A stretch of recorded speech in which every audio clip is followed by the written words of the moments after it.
थोड़े लोग इख्तिलाफ है, वो इख्तिलाफ तो रहेगा ही। थोड़े लोग मेरे इस पैगाम पे इख्तिलाफ किए, वो इख्तिलाफ तो रहेगा। जब हक की बात करेंगे तो आपके खिलाफ कुछ ना कुछ लोग तो रहेंगे खिलाफ। और मुझे इतनी बेहद खुशी हुई जब मैं दिगर इदारे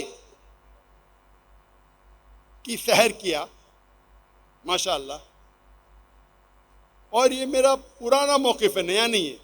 पाकिस्तान में इसलिए आप मेरी हिस्ट्री देखो, इंडिया में भी सेम था, लेकिन क्यों यहाँ मुझे खुशी हुई कि यहाँ के मुसलमानों ने, जो इदारे के अमीर थे, जो ऊंचे ओहदे पे थे, उनने इस बात को कबूल किया जो कुरान की आयत है, सूरह इमरान सूरह नंबर 3 आयत नंबर 103 में, वातसिमू बिहब्लिल्लाहि जमिअन वला तफरकू, वातसिमू बिहब्लिल्लाहि जमिअन वला तफरकू, कि आओ हम अल्लाह की रस्सी को मजबूती से पकड़े और आपस में ना बटे। और ये मेरा पैगाम डे 1 से है, जब से मैं तकरीर कर रहा हूँ।